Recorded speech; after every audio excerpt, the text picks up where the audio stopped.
예, 안녕하십니까. 저는 법무부 국제법무과에서 일하고 있는 김수민 법무관입니다. 예, 오늘 저희 법무부에서 설명드릴 것은 이제 법률 지원 서비스 안내 부분이랑 국제계약 실무에 대해서 간략하게 말씀드리도록 하겠습니다. 일단 1시간으로 예정 시간을 잡고 있긴 한데요. 최대한 빨리 끝내서 여러분들께서 좀 더 일찍 돌아가실 수 있도록 제가 열심히 한번 힘을 써보도록 하겠습니다. 오늘 아셔야 될 것은 먼저 3가지 정도입니다. 첫 번째로는 저희 해외 진출 중소기업 법률 지원 서비스의 인터넷 사이트를 알아가셔야 되고요. 두 번째로는 저희 해외 진출 중소기업 단에서 제공하고 있는 그 비즈니스 가이드랑 무역에 관련된 책자들이 있습니다. 이것을 똑같이 저희가 하고 있는 사이트에서 제공을 하고 있는데 어디서 찾을 수 있는지 그 점을 알아가셔야 되고, 세 번째로는 이제 이메일 무역 해킹에서 이게 계약서를 작성할 때 주의해야 될 점, 요렇게 3가지를 알아가셔야 될 것 같습니다. 그래서 저희가 지금 목차를 보시면은 첫 번째로는 해외 진출 중소기업 법률 지원 서비스 안내이고요. 두 번째로는 무역 해킹 피해 사례, 그러니까 저희가 실제로 자문을 해드렸던 건들에 대해서 어떤 내용이었었는지 제가 말씀을 드리고, 이제 대응 방안에 대해서 말씀을 드리도록 하겠습니다. 먼저 해외 진출 중소기업 법률 지원 서비스에 대한 내용입니다. 저희 왜 도입을 했는지와 어떻게 운영을 하고 있는지, 그리고 이제 국제 분쟁 예방 설명회를 어떻게 개최를 해왔는지, 그리고 이제 국제 분쟁 예방 가이드를 제공을 하고 있다는 점에 대해서 말씀드리겠습니다. 우리 중소기업 같은 경우에는 다들 우수하다는 것은 알고 계실 겁니다. 그런데 중소기업들이 이제 해외 진출을 하기에 따라서 해외 기업과 많은 거래를 하고 있는데, 거래가 많아진다는 것은 자연스럽게 법률 분쟁도 늘어난다는 것을 의미합니다. 법률 분쟁이 늘어남에도 불구하고 이제 우리 중소기업 같은 경우에는 이제 금전적인 것들이 조금 문제가 있을 수가, 비용적인 문제가 있을 수 있기 때문에 법률 분쟁에 대응하는데 어려움이 많습니다. 때문에 저희 법무부 국제법무과에서는 해외 진출 중소기업 법률 자문단을 운영을 하고 있습니다. 해외 진출 중소기업 법률 자문단은 지금 총 자문위원이 210분이 있으십니다. 국제법무과장님이 단장님이시고, 국내에서 이제 유수의 이제 대형 로펌들에 계시는 변호사분들을 포함하여 변호사분들이 총 133분이 있으시고요. 그 외에 이제 외국법 자문사나 대학 교수님들, 그리고 저희 법무부 내에 있는 변호사들까지 총 합쳐서 77명, 총 210명이 있습니다. 해외 진출 중소기업 법률 자문단의 지원 대상이 되시는 기업들은 중소기업법에 따른 중소기업이면은 누구나 서비스를 이용 가능합니다. 그리고 저희가 자문을 해드리고 있는 것은 가장 많은 범위를 차지하고 있는 것이 이제 계약서 검토입니다. 그리고 회사 설립 같은 부분이나 아니면 지적재산권 분쟁에 대한 부분, 그리고 이제 현지 법령에 대한 뭐 조금 지식 같은 것을 저희가 알려드릴 수 있고요. 그리고 쉽게 생각하시면은 해외 기업들과에 있을 수 있는 대부분의 법률 분쟁에 대해서 저희가 자문을 제공을 하고 있습니다. 때문에 제가 말씀드렸던 이 점에 대해서 알아가셔야 된다는 거고요. 여기 보시면은 저희 사이트가 있습니다. www.9988law.com인데요. 주소가 9988law.com이라고 지은 이유는 중소기업이 지금 대한민국의 기업 수의 전체 99%를 차지하고 중소기업에서 고용되어 있는 직원들이 전체 고용시장의 88%를 차지하고 있습니다. 그래서 9988law.com이라고 사이트 이름을 지었고요. 여기서 조금 작아서 잘 안 보이시겠지만 오른쪽 상단에 보면은 이제 회원가입이라고 있습니다. 회원가입을 하셔야지 저희 사이트의 자문을 이용하실 수 있고요. 중간에 보시면은 주황색으로 되어 있는 게 국제사건이라는 부분입니다. 국제사건을 접수하실 때는 이렇게 접수하셔도 되고요. 그리고 제가 한 가지 더 말씀드릴 거는 저희 국제법무과에서 운영하고 있는 사이트가 아니라 사실은 이제 법무실에서 운영하고 있는 사이트로 국내 사건에 대해서 자문을 받으실 수가 있습니다. 그래서 국내 사건 같은 경우에는 저 중간에 있는 주황색 동그라미 표시된 데 옆에 보면은 국내 사건이라고 써 있습니다. 나중에 혹시 오늘 돌아가셔서 시간이 되시면 한번 사이트를 들어가 보시고요. 국내 사건 같은 경우에도 저희가 뭐 자문을 해드릴 수 있는 범위 내에서는 충분히 저희가 다 자문을 제공하려고 하기 때문에 오늘 이 사이트는 첫 번째로 제가 꼭 기억해야 된다고 말씀드린 부분입니다. 그래서 이 사이트는 꼭 기억을 해주시고요. 그리고 이 사이트에서 이제 어떻게 서비스를 받느냐에 대해서 말씀을 드리면은 회원가입을 하고 나시면은 오른쪽 하단에 보면 또 동그라미 표시가 되어 있는데요. 이게 지금 별첨 파일을 다운로드 받는 겁니다. 이 별첨 파일은 이제 글쓰기를 할 때 중소기업 법에 따른 중소기업에 해당하는지에 대해서 그 입증을 좀 해주셔야지, 관련 자료를 제출해 주셔야지 저희가 확인을 하고 자문을 제공하기 때문에 기업 현황표와 사업자 등록증을 첨부하는 내용입니다. 그 첨부 파일을 다운 받으시고 이 첨부 파일에 맞춰가지고 첨부 파일을 올려주시면서 사건 내용이라든지 뭐 사건 그 외에 뭐 파일들, 뭐 계약서가 일반적인 경우가 되겠죠. 그것도 같이 올려주시면은 저희 쪽에서 확인을 하고 뭐 사건이 접수되었다. 그리고 뭐 언제까지 저희가 자문을 맡기고 언제까지 답변을 올릴 수 있도록 노력하겠다라는 식의 확인 전화를 드립니다. 그리고 이거 보시게 되면은 이게 지금 사건 절차랑 관련된 진행에 관련된 건데요. 오른쪽 끝에 보시면 이제 상태라고 되어 있습니다. 이제 뭐 자문 의뢰라고 하는 거는 제가 보통 자문을 의뢰했다는 거고요. 처리 완료라고 된 거는 이제 답변을 다 받아가지고 저희의 자문까지 완료된 거고요.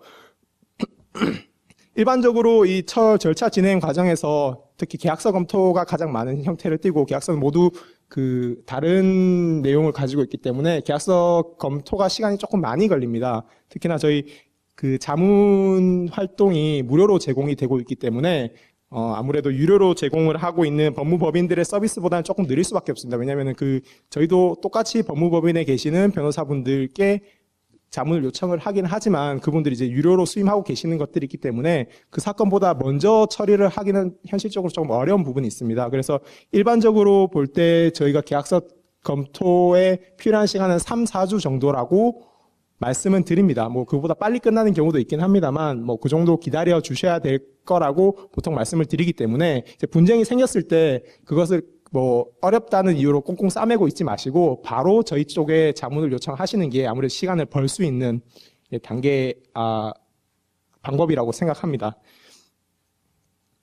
그리고 이거 여기도 보시면은 이제 상태에서 뭐 신청 접수, 법무부 자문위원회에 대한 자문 의뢰, 뭐 진행 경과 확인, 처리 완료 이런 식으로 되어 있는데요. 이게 시간을 바로바로 확인할 수 있을 정도로 저희가 뭐 빠르게 처리하기 위해서 노력을 하고 있습니다. 그리고 이거는 자문 결과 확인 및 설문지 작성인데요. 오늘 아마 설문지 저희가 나눠 드려달라고 제가 부탁을 드렸던 것 같은데 이 설문지랑은 조금 다른 건데 혹시 못 받으셨나요? 예. 알겠습니다. 그럼 제가 다시 확인 한번 해보도록 하겠습니다. 이거는 그냥 저희가 자문을 하고 났을 때 이 자문도에 자문을 해주신 결과에 이제 만족하는지에 대해 설문지 작성하는 거고요. 이 결과에 따라서 저희가 또 개선해야 될 점, 뭐 이런 것들에 대해서 저희가 따로 분석을 하고 안내를 해드리고 있습니다. 그리고 자문 건수는 보시면은 저희가 2012년도에는 20건 정도였고요. 근데 이 자문에 대해서 만족도가 상당히 높습니다. 아무래도 무료로 제공되고 있는 반면에 그 가장 전문가이신 변호사분들의 자문 내용을 포함하고 있기 때문에 만족도가 높아서 이용 건수가 점점 많아지고 있습니다. 이게 20건에서 60건, 133건, 작년에 230건이고요. 올해도 지금 상반기에 150건 정도로 작년보다 더 많은 사건 수가 접수가 되어 있습니다.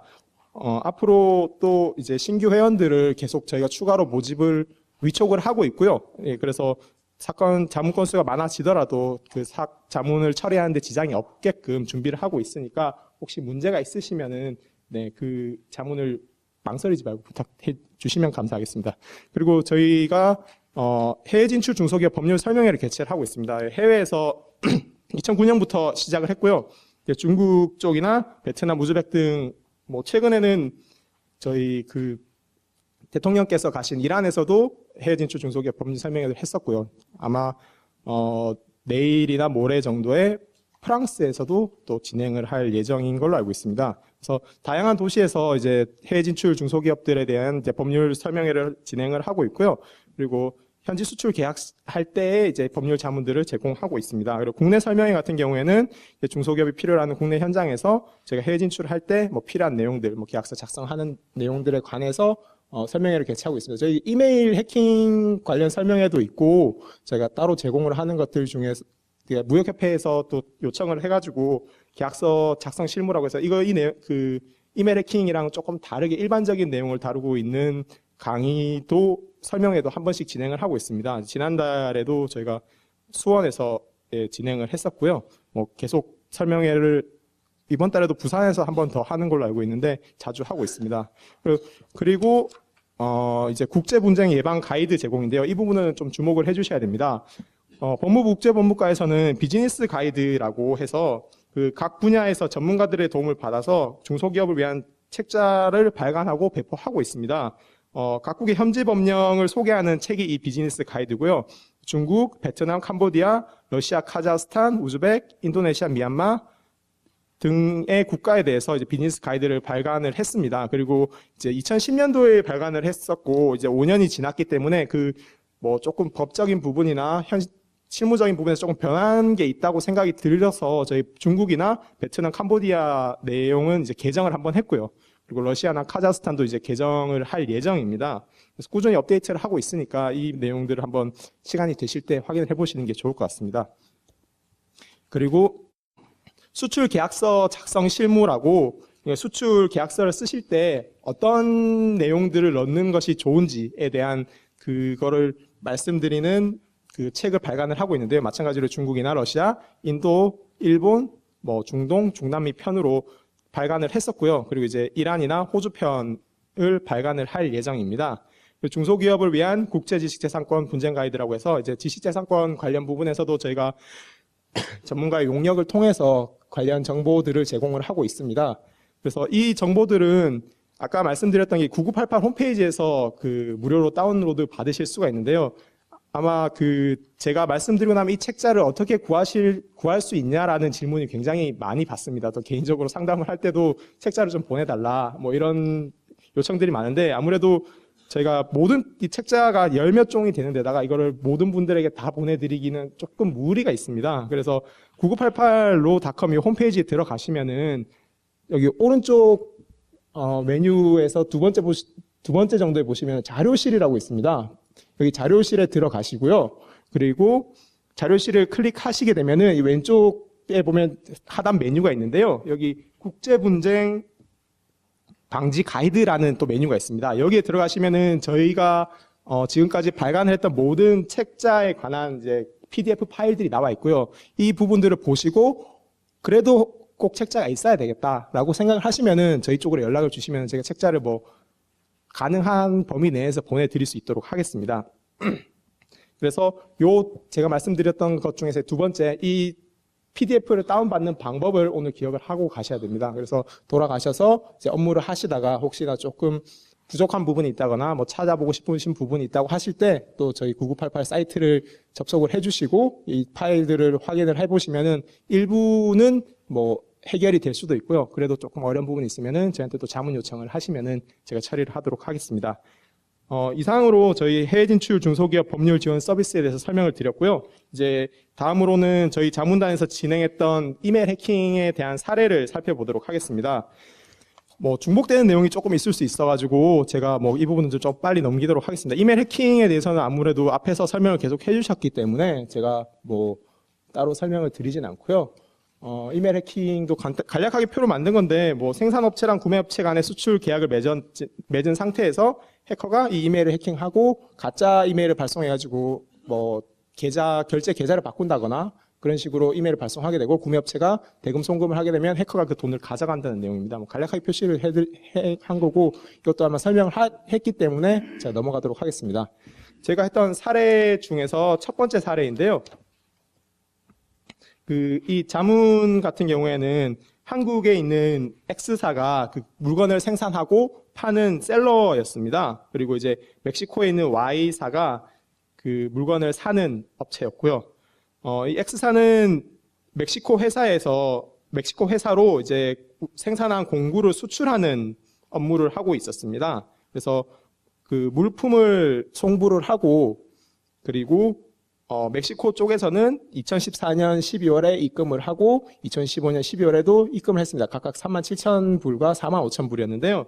근데 멕시코 쪽에서는 물품 대금 입금을 그러니까 했는데 X사에서 확인했을 때 물품 대금이 안 들어온 겁니다. 그래서 이 Y사에서 물품 대금이 안 들어온 거를 모르고 있는 상태에서 이제 Y사한테 문의를 하게 됩니다. 왜 우리는 물건을 보냈는데 너희는 우리 물건을 보냈는데 너희는 돈을 입금하지 않느냐라고 하니까 Y사는 이미 입금을 했었고, 그러니까 너희가 뭐 계좌를 변경해가지고 보내달라고 했기 때문에 우리는 그 계좌로 돈을 입금을 했다. 그 계좌가 영국 계좌로 너희가 하지 않았느냐라는 이제 답변을 해왔습니다. 그래서 알아보니까 이런 이메일이 보내졌습니다. 이메일 내용은 그 X 회사의 계좌를 변경하였고 그 변경된 계좌가 영국 계좌이기 때문에 이 계좌로 입금을 해달라는 내용의 이제 영어 내용입니다. 그래서 멕시코에 있는 Y 회사는 이 이메일이 X 회사의 이메일로부터 갔기 때문에 뭐 변경됐겠지 하고 이제 그쪽으로 보냈는데 돈이 사실은 X 회사로 넘어간 게 아니라 해커들이 지정된 계좌로 넘어가서 돈을 어떻게 될 수 없었던 상태였던 거죠. 그래서 X사 멕시코에 있는 Y사는 그 영국 해커가 지정했던 계좌가 있는 영국 은행에 지급 전지 및 반환 요청을 했었습니다. 근데 영국은행은 이제 아래와 같은 사유로 거절을 했는데요. 이제 적법한 절차에 따라서 수익자에게 지급이 됐다. 그리고 그렇기 때문에 지급 정지가 안 되고 그리고 이미 돈도 일부는 나간 상태였습니다. 그래서 이미 지급한 금액에 대해서 반환을 요청하려면은 입금한 금액을 수입자 Y가 수출자에게 예치를 해야 된다. 그러면 돈을 또 예치를 해야지 반환 요청을 할 수 있다라는 거고요.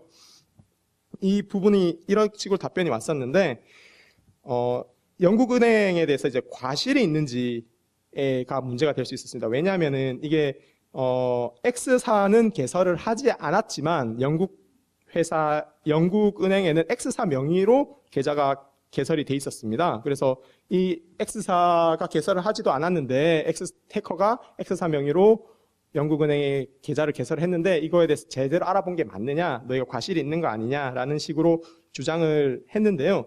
근데 주장을 하고 이제 확인 의무를 해태했다는 이유로 송금한 금액을 반환할 것을 요구를 했는데 영국은행은 아까 말씀드린 것과 같이 송금증에 있는 정당한 수익자 Y사는 아무래도 그 송금증에는 해커가 지정한 영국은행인 X사 그리고 거기서 말해준 계좌로 돈을 붙였기 때문에 송금증에 기재한 정당한 수익자에게 지급을 했다. 그렇기 때문에 우리는 책임이 없다. 라고 주장을 했습니다. 그리고 X사 명의의 계좌 개설 과정에서 은행에 과실이 있다거나 해커의 소행임이 밝혀지는 사실이 있어야지만 반환을 해주겠다라고 이야기를 했습니다. 그러니까 조금 사건이 복잡해진 거죠. 돈을 받기가 좀 어려워진 상태고요.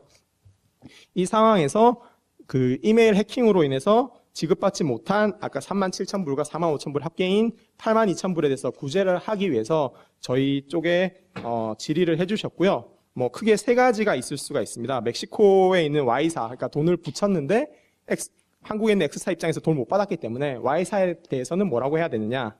그리고 그 계좌를 해커로 인해서 계좌를 개설을 해준 영국은행에 대해서 뭐라고 해야 되느냐. 그리고 이메일을 해킹해가지고 그 돈을 빼돌린 해커들한테 어떻게 해야 되느냐. 이 세 가지가 크게 있을 수가 있는데요. 첫 번째로 그 매수인인 멕시코 Y사에 대한 대응 방안입니다. 이 사건 같은 경우에는 그 계약을 맺을 때 대금 지급에 관한 내용이 포함이 돼 있었습니다. 그 대금 지급에 관한 내용이 영어로 돼 있었는데 저희가 보시기 편하시게 한글로 이제 지금 번역을 해놓은 겁니다. 세일즈 어그리먼트라고 해서 판매자가 다른 방식의 판매자는 물건을 선적하는 대로 구매자에게 통고를 해야 되고 그리고 이 부분이 중요합니다. 다른 방식의 대금 지급 방식에 합의하지 않는 경우에는 이 계약서에 나와 있는 계좌와 은행으로 입금을 해야 된다라는 게 계약서 내용에 들어가 있습니다. 그래서 이 내용이 조금 중요할 수 있는데요. 왜 문제가 되냐면은 그 해커가 X사인 척하고 Y사에게 계좌를 바꿔달라는 이제 요청을 했었는데 이 요청에 따라서 Y사가 다른 은행으로 보낸 것이 합의가 있었느냐. 왜냐하면 이것은 X사의 의사가 아니었기 때문에 해커에게 속은 Y사의 의사였기 때문에 적법한 합의가 있었다고 볼 수 있느냐라는 부분에 이제 논란이 있었습니다. 그래서 이 사건 보면은 이제 해킹된 의뢰인 메일에 의거해가지고 매수인이 계약에 정해진 바와 다른 은행, 그때 바클레이 은행이었는데요. 계좌로 송금을 했지만 어쨌든 지급처 변경을 요청하는 그 멕시코 Y사의 경우는 지급처 변경을 요청하는 메일이 있었고 그대로 송금했다라고 이야기를 했었습니다. 왜냐면은 해커인 줄 몰랐기 때문에 변경이 있었고 그리고 그대로 송금했다는 이야기를 했지만 어쨌든 합의가 있는지에 대해서는 법적으로는 보통 이렇게 평가를 합니다. 첫 번째로는 의뢰인과 매수인이 종래에 어떤 방법으로 연락을 취해왔는지. 그러니까 뭐 보통은 이메일로만 연락을 취했다. 아니면은 팩스로 연락을 했다. 전화로 연락을 했다. 뭐 크게 세 가지가 될 수가 있겠죠. 그리고 두 번째로는 의뢰인이 과거 지급처 변경을 요청을 한 적이 있는지, 지금 계좌로서 이 은행으로 아까 뭐 부산은행이었나요? 부산은행 계좌로 하도록 돼 있고 합의가 있으면은 다른 은행을 바꿀 수 있다고 돼 있는데 계좌 변경을 해가지고 다른 데로 지급해달라는 요청을 한 적이 있는지, 그리고 세 번째로는 의뢰인이 지급처 변경을 요청을 했거나 계약상 중요한 사항을 변경을 하고자 했을 때 어떤 방법으로 해왔었는지. 그러니까 뭐 변경을 했었다거나 뭐 중요한 내용을 변경을 할 때 뭐 보통 이메일로 했다. 그리고 뭐 전화로 했다. 아니면 팩스로 했다. 세 가지 방법이 있겠죠. 이렇게 봤을 때 이 X사가 기존에도 이메일로 계속 그 계좌로 변경을 했다거나 중요한 사항들을 변경을 해왔다고 한다면은 그리고 연락을 이메일로만 취했다고 한다면 사실 해킹을 당했었을 때 Y사가 기존까지는 계속 이런 식으로 바꿔왔기 때문에 X사를 믿었다라는 대로 봤을 때 과실이 있다고 보기가 조금 어려운 부분이 있습니다. 근데 기존에는 계좌 변경도 안 했고 연락은 뭐 맨날 유선으로만 했는데 갑자기 이메일로 연락을 했다. 근데 이 이메일로 연락을 한 것만 가지고 이걸 믿고 계좌를 변경을 해줬다라고 한다면은 아무래도 Y사가 이례적인 상황에 대해서 이걸 믿었기 때문에 과실이 있다라고 인정될 가능성이 조금 높습니다. 그래서 이런 사정에 비춰가지고 송금을 했다면은 그 규정 아까 보시는 계약서, 그러니까 이 계약서에 따라가지고 저희 그 합의를 했다고 보기가 조금 어려운 부분이 있고요. 그러면은 이 규정된 지급 방법에 따르지 않은 것이기 때문에 Y사가 그 지급을 한 것을 무효라고 주장을 할 수가 있고, 이제 유효한 지급으로 볼 수 있다 하더라도 이제 매수인이 과실이 있다고 볼 수 있기 때문에 손해의 전부 또는 일부를 배상해야 된다 할 수 있다는 주장을 할 수 있다. 손해의 일부를 배상해야 된다는 주장을 해볼 여지가 있다는 점을 저희가 자문을 해드렸고요. 그리고 이제 두 번째로 은행에 대한 대응 방안입니다. 이제 은행의 경우에는 X사에서 이제 계좌 설립 과정에서 사업자 등록증 등을 전혀 확인하지 않고 어떻게 계좌 개설되었냐라는 식의 질문을 했었는데 은행은 정확하게 답변하지 않았습니다. 내부 절차에 따라서 그냥 정당히 개설만 되었다. 그리고 과실은 없다라는 식의 부인만 계속하고 있었고, 그래서 은행 측으로서는 현재 상황에서 진정한 수익자가 누구인지 그리고 송금된 금액이 어떤 성격의 금액인지 확인하기 어려운 상황이므로 정당한 금액의 지급을 거절했다. X사 입장에서 봤을 때 약간 회피인 거죠. 그래서 X사로서는 은행 측에 해킹에 관한 사정을 다 입증한 다음에 반환을 요청을 해야 된다라는 식으로 저희가 말씀을 드렸고요. 다만 이제 X사가 이게 해킹이 있었다, 뭐 외국에서 해킹을 했다 이런 점들을 다 입증하기가 어렵기 때문에 그 이메일 해킹으로 인해서 금액을 편취하려고 하는 게 범죄에 해당하기 때문에, 그리고 의뢰인으로서는 수사기관에 의뢰를 하는 것이 좋을 거라는 점을 말씀드렸습니다. 수사기관에 이제 이메일 해킹돼서 의뢰인이 대금을 지급받지 못하는 상황에 처했다는 점에 대해서 충분히 소명을 하게 되고, 수사기관이 이제 앞으로 또 그러니까 경찰 쪽에서 아마 말씀을 해주셨을 텐데요. 뭐 국제 공조 같은 것들을 통해 가지고 증거를 수집한다거나 할 수 있기 때문에 뭐 이게 수사 의뢰를 해가지고 해킹이 있었고 그런 점들을 입증을 하는 게 좋을 거라는 식의 자문을 드렸습니다. 그리고 수사 결과 해킹의 주체 및 계좌 개설 경위 등이 밝혀지고 해킹된 메일로 변경 요청된 은행 계좌는 범죄에 이용되기 위한 점이라는 것이 확인이 된다면은 은행이 아까 금원을 지급하겠다고 이제 약정을 했기 때문에, 약정을 한 건 아니죠. 지급하겠다고 이제 말을 했기 때문에 피해 구제가 가능할 것이라는 말씀을 드렸습니다. 그래서 이 사건 같은 경우에는 지금 소송을 진행하고 있는 것으로 알고 있습니다. 저희가 뭐 소송 진행 과정에서 아마 변호사 선임이 되어가지고 제가 추가적인 자문을 해드리지는 않았는데요. 저희가 파악하는 바로는 이제 수사기관 쪽에 의뢰를 했고 이제 은행 등을 상대로 소송을 하고 있는 걸로 알고 있습니다. 그리고 두 번째 사례입니다. 이거는 이제 앞에 거는 이제 대한민국 기업이 물건을 파는 업체였는데 이제 반대로 대한민국인 D사가 물건을 사는 업체입니다. 홍콩에 있는 C사가 이제 세탁기 부품을 수출을 하고요. 대한민국에 있는 D사가 2015년 5월에 물품 대금 5억 원과 2015년 6월에 물품 대금 1억 8천을 지급을 했습니다. 근데 불가리아 은행에서 통보가 왔습니다. 이게 지금 계좌 돈을 붙였는데 사기의 가능성이 있기 때문에 그 출금한 금액을 제외한 잔액은 출금해 주지 않겠다라는 통보를 했습니다. 그래서 이게 무슨 일인지 알아보니까 어떤 사정이 있었냐면 그 해커가 이제 C사인 척하고 D사에 5월달 물품 대금을 결제하는 계좌를 원래 기존 계좌에서 핀란드 은행으로 변경 요청을 했습니다. 그래서 이 한국 업체는 해커인 줄 모르고 핀란드 은행으로 돈을 붙였습니다. 5억 원을 붙인 거죠. 그리고 5월 달에는 그 해커는 그래서 5월 달에 5억을 송금 받은 뒤에 6월 달에는 또 계좌를 변경을 해달라. 이번에는 불가리아 은행으로 변경을 해달라. 뭐 해가지고 1억 8천만 원을 또 송금을 했습니다. 근데 핀란드 은행에 있는 돈은 사실은 다 빼갔고요. 불가리아 은행에 있는 돈을 일부를 인출을 해나갔는데 불가리아 은행이 좀 이상한 것 같다라고 생각을 해가지고 이 지급을 정지를 시키고 D사에 통보를 한 겁니다. 만약에 이 통보가 없었다면은 D사는 이게 해킹이 있었는지도 사실은 파악을 못했을 가능성이 매우 높고요. 뭐 또 변경을 했으면은 그 다음 달 대금도 잘못 송금을 했을 가능성이 높습니다. 그래서 뭐 물론 이제 손실을 입은 거는 문제긴 하지만 그나마 다행인 거죠. 늦게라도 알게 됐기 때문에. 그래서 D사 같은 경우에는 이제 이 대금 지불, 그러니까 C사는 사실 돈을 못 받았기 때문에 대금 지불에 어떻게 될지 기업 간 분쟁에 대비하기 위해서 이제 해외 진출 중소기업 법률자문단이 이제 저희 측에 자문을 요청을 했습니다. 질의사항으로 저희한테 물어보셨던 거는 이제 마찬가지로 C사가 D사한테 우린 돈 못 받았으니까 물품 대금을 달라고 청구할 경우에 D사는 어떻게 해야 되나?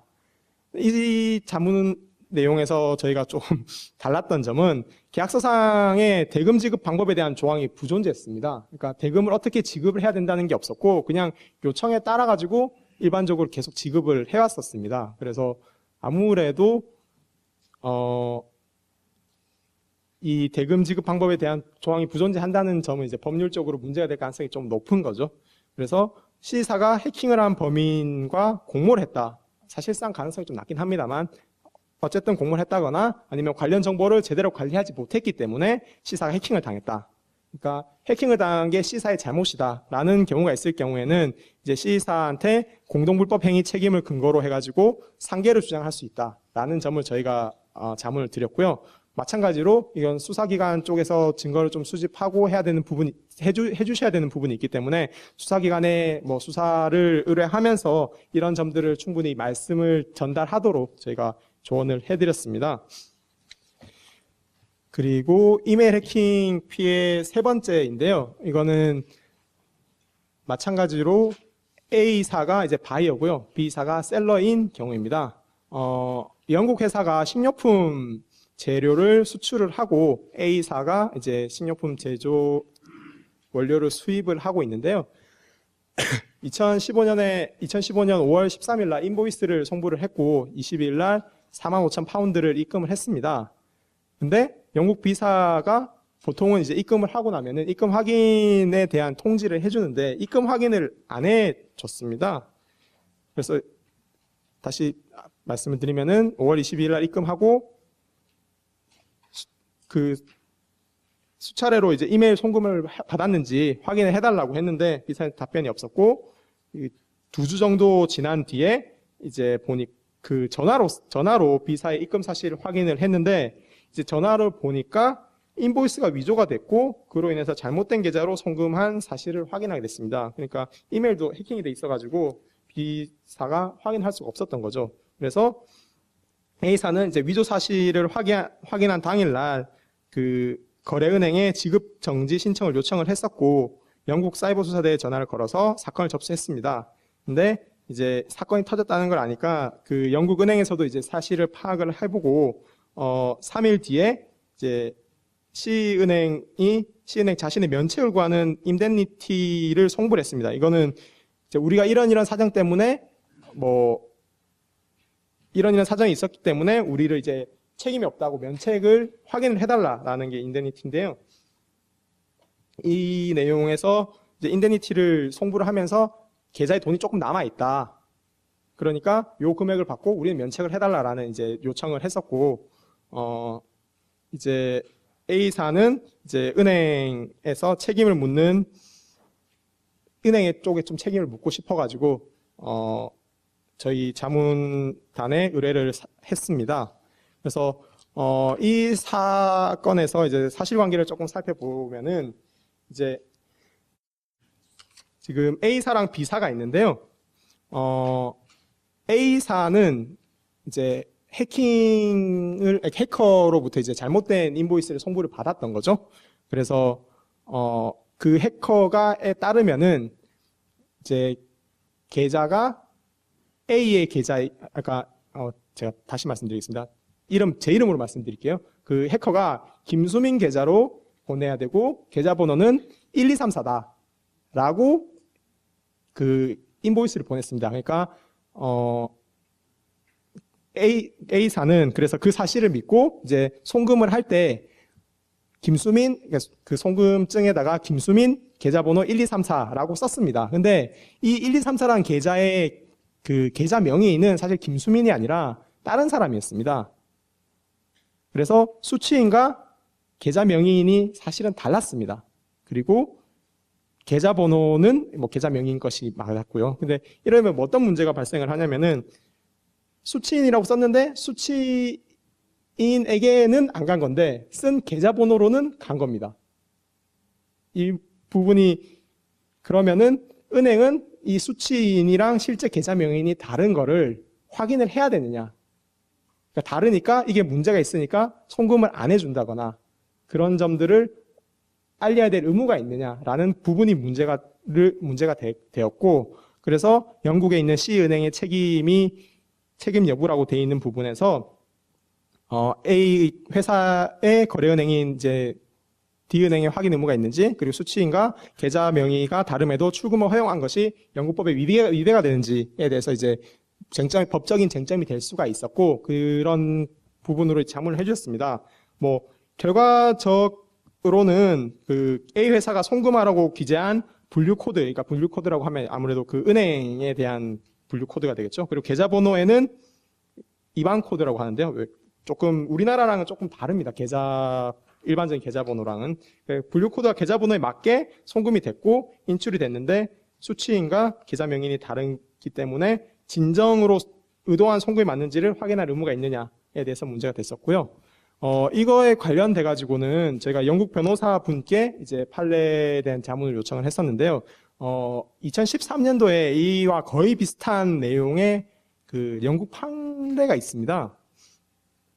지금 거의 비슷한 사례였고, A 회사랑 이제 사안이랑 거의 비슷했으며, 이제 송금 관련해서 정확한 정보를 그 판례에 따르면은 송금 관련된 정확한 정보를 제공할 책임은 송금인에게 있고, 수취은행이 송금증 등의 기재 내용과 송금 상세 내역을 검토할 의무는 존재하지 않는다. 그러니까 수취인과 계좌 명의인이 다르더라도 이거를 확인해가지고 송금을 안 해야 되는 법적인 의무가 있는 건 아니라는 이제 판결 내용이었습니다. 그래서 계좌 명의인과 수취인이 다르더라도 송금증에 기재된 계좌번호와 분류 코드에 정확하게 송금이 되었다면은 은행에 책임이 없다는 판례가 있었고요. 그래서 이 판례에 따르면은 영국 그 은행이 인출을 해준 거에 대해서는 책임이 없게 되는 거죠. 그래서 A 회사는 C 회사에게는 책임을 물을 수 없다라는 점을 저희가 자문을 해드렸습니다. 그리고 이제 A 회사에서 이제 최선의 이익을 위한 방안들이 여러 개가 있는데요. 아까 말씀드렸지만 인데니티를 이제 송부를 하면서 잔금이 있고 이 잔금을 너희가 인데니티를 확인을 해주면은 우리가 돌려주겠다라고 말한 상황에서 저희가 이제 해커에 대해서 손해배상이나 뭐 이런 것들을 어떻게 할 것인가, 그리고 잔존 금액을 반환 요청을 할 것인가 말 것인가에 대해서 이제 자문을 드렸는데요. 첫 번째로는 해커에 대해서 손해배상 청구를 어떻게 할지에 대해서 조금 저희도 생각을 하고 이게 영국 변호사분께서도 자문을 해주셨는데 이 해커에 대해서 손해배상을 하기 위해서는 그 영국 법원에서 정보공개 명령을 받아야 됩니다. 왜냐하면은 우리나라에서 마찬가지지만 그 해커가 갖고 있는 계좌의 주인이 누군지에 대한를 밝혀야지. 물론 이제 우리나라 같은 경우에는 수사로 해주는 경우도 있겠지만 어쨌든 본인이 바로 파악을 하려고 하면은 정보공개 명령을 받아야 되는데 그 정보공개 명령이 아무래도 영국에서는 가격이 좀 비쌉니다. 그때 저희가 알아봤을 때는 한 2만 파운드 정도라 가지고요. 금액이 꽤 비싸서 이거를 할지 말지에 대해서 저희가 뭐 말씀을 드릴 수는 없었고 무조건 그리고 또 이게 어떤 부분이 문제가 될 수 있냐면은 우리나라도 마찬가지지만 이런 은행들이 대포 통장이라고 한다면은 소위 그 누군지 밝혀도 또 수사가 들어가야 되는 부분이 있어가지고 이 정보공개 명령을 받을지에 대해서는 제가 안내만 드렸습니다. 이런 정보공개 명령을 통해서 이 계좌의 주인이 누군지 확인을 할 수가 있다. 다만 금액이 이 정도 나오고 뭐 이 정보를 받는다고 하더라도 이게 해커의 계좌가 아니라 다른 사람의 계좌일 수가 있다. 그래서 뭐 찾으실 수도 있으니까 뭐 판단은 이제 막 자문을 주셨던 업체 쪽에서 하셔야 된다라는 부분을 일단 말씀을 드렸고요. 그리고 인데니티 같은 경우에는 이 부분도 아무래도 회사에서 결정을 하실 부분인데 이 인데니티를 주지 않으면은 은행에서는 잔존 금액도 사실 돌려주지 않을 가능성이 높습니다. 또 그리고 법적인 그 분쟁이 계속 이제 진행이 되는 거죠. 그래서 이 인데니티를 받고 잔금을 받고 인데니티를 작성을 해줘서 그냥 은행이랑 끝낼 건지 아니면 은행이랑 뭐 소송을 할 건지에 대해서는 저희가 은행 소송을 하려면 어떻게 해야 된다는 부분에서 안내를 드리고 이제 선택을 하시는 게 좋을 거라고 자문을 드렸습니다. 저희가 그 사례 3가지 정도씩 말씀을 드렸는데요. 이게 법률적으로는 이제 해결 방안이 있긴 하지만 이게 명확하게 싹 해결되는 거라거나 뭐 없었던 일처럼 확 돌아가는 수 있는 정도는 아닙니다. 아무래도 또 비용이 많이 쓰여지고 또 해외이기 때문에 그 수사하는 시간도 많이 들고 한다고 해가지고 잡을 수 있다는 보장도 조금 100%가 있는 게 아니기 때문에 조금 저희 강의를 들으셨다고 하더라도 좀 찝찝한 부분이 사실 있으실 겁니다. 그래서 아무래도 이메일 해킹 같은 경우에는 당하고 나서는 좀 늦고 미리 예방을 하는 게 굉장히 중요하기 때문에 대응 방안에 대해서 뭐 몇 가지 말씀을 드리면은 뭐 해킹 방지인데요. 이거는 뭐 보안 프로그램 설치를 하고 뭐 이메일 첨부 파일 링크 확인하고 뭐 비밀번호 변경 수시를 하고 정보 입력 신중히 해라라는 부분인데 이 부분들은 뭐 사실 저희 법무부에서 드릴 말씀은 아닌 것 같고 앞에서 설명을 해주셨기 때문에 조금 넘어가도록 하겠습니다. 그리고 이메일 관련해서는 이제 거래 상대방의 이메일 주소를 확인을 꼭 하셔야 됩니다. 이게 저희가 실제로 자문을 왔었을 때 문제가 됐던 이메일 주소인데요. 보시면은 이 주소가 첫 번째 거 보시면은 그 I가 L로 바뀌어 있습니다. 이거를 실제 정확하게 말하면 이건 해킹도 아닌 거죠. 유사한 이메일을 바꿔가지고, 유사한 이메일을 만들어가지고 속이려고 이제 보낸 거죠. 근데 사실 이메일 주소를 정확하게 확인하시는 경우가 그렇게 많지가 않아가지고 속으셨어요. 그리고 두 번째 거는 이제 사이트의 이름이 앞쪽으로 들어갑니다. 이게 navalles.com인데 뭐 bunavalles@gmail.com 이러면은 이 경우에도 속으셨어요. 그래서 이메일 주소는 반드시 일단 확인을 하셔야 되고요. 뭐 확인을 하신다 하더라도 또 해킹이 있을 수 있기 때문에 또 다르긴 하지만 그리고 그 입금 계좌 변동이 이메일로 오게 되면은 그 진위 여부를 반드시 확인을 하시는 게 좋습니다. 그래서 유선 전화나 팩스 등으로 이제 변동 요청이 사실인지 확인을 하셔야 됩니다. 요새는 제가 정확한 건 아닙니다만 뭐 전화도 어떻게 돌릴 수 있는 방법이 있다고는 들었거든요. 그래서 팩스라든지 그런 것도 확인하셔야 되고 그리고 그 거래 상대방이 되는 회사에 이 계약이나 뭐 송금을 담당하는 직원분이 알아두시면은 그러니까 물론 이제 외국인이라서 좀 어려운 부분이 있겠지만 주로 통화하시는 분들 계속 통화하시는 분들이랑 통화하시고 그렇게 하시는 게 좋을 것 같습니다. 그리고 뭐 한국무역협회 이메일 같이 뭐 특정 IP 접속이 차단이 가능하다거나 해외 접속 차단 가능하다는 이런 걸 쓰시면은 아무래도 해킹을 조금 막으실 수는 있으시겠죠.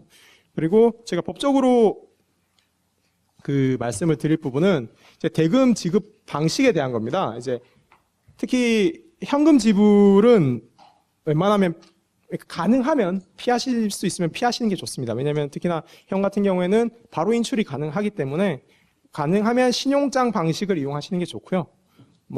근데 회사가 아무래도 거래를 할 때 갑을 관계가 아무래도 조금씩 있을 수가 있어서 또 유리한 쪽에서는 현금을 받고 싶다고 하면은 현금을 줄 수밖에 없습니다. 그러면은 현금을 일부만 주고 나머지 금액은 신용장으로 한다거나 어쨌든 신용장으로 가는 게 조금 더 안전한 방법이기 때문에 가능하면은 그 대금 지급 방식은 현금 지불을 좀 피하시는 게 좋습니다.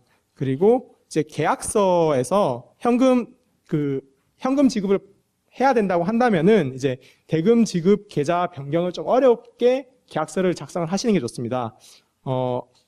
아까 보신 거와 마찬가지로 이제 대금 지급 계좌를 변경을 할 때 예를 들면은 유선상 통화를 거친다 또는 팩스를 통해서 거친다 라는 식으로 규정을 하시고 이메일을 통해서는 변경이 안 되도록 하시면은 아무래도 이메일 해킹은 조금 막으실 수가 있습니다. 그래서 양 당사자가 유선상 통화 또는 팩스의 방법을 통해서 변경하지 않는 한 특정한 계좌를 사용한다고 이제 그런 식으로 규정을 하실 수가 있고요. 그리고 계약서가 없는 것보다는 계약서가 있는 게 좋습니다. 주문서만으로 거래를 진행하게 되면은 아까 보신 것과 마찬가지로 이제 그러니까 대금 지급 계좌를 자주 변경한다는 사정이나 이런 것들에서 이제 과실이 있다고 보일 수가 있기 때문에 계약서를 꼭 작성을 해주셔야 되고요.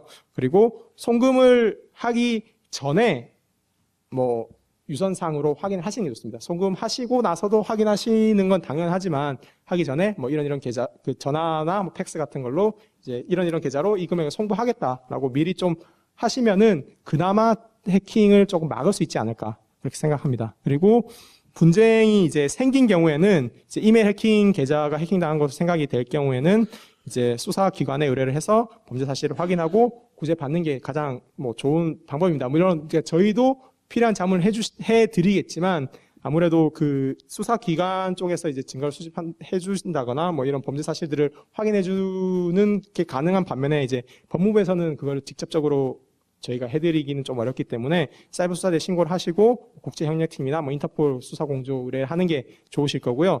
근데 범인을 밝혀내기 어렵다면은 이제 민사적으로는 상대방 회사를 상대로 소송 또는 중재를 제기해서 손해배상 청구를 할 수 있습니다. 다만 그 손해배상 청구 같은 경우에도 아무래도 국제 소송이 된다거나 국제 분쟁이 되기 때문에 시간이 조금 걸릴 수 있고 비용이 들 수 있다는 점은 충분히 고려를 하셔야 되고요. 네, 그럼에도 불구하고 금액이 좀 크기 때문에 어떻게 해결해야 되겠다고 하시면은 소송이나 중재를 제기하시는 게 좋을 것 같습니다. 이상으로 제 발표를 마치겠고요. 마지막으로 오늘 기억하셔야 될 것 3가지 말씀드리면은 첫 번째로는 저희 9988law.com 홈페이지 주소 기억하셔야 되고 두 번째로는 저희가 제공하고 있는 PDF 파일 어떻게 다운로드 받으실 수 있는지 한번 확인해 보셔야 되고 세 번째로는 계약서를 작성할 때 가능하면은 신용장 방식으로 제공을 해야 되고 그리고 계약서에 대금을 지급하는 방법으로 그 계약을 한다면은 계약 계좌를 변경하기 어렵게끔 그렇게 계약서를 작성을 하셔야 됩니다. 이 3가지 점 꼭 기억을 해주시고요. 이상으로 제 발표를 마치도록 하겠습니다. 경청해 주셔서 감사합니다.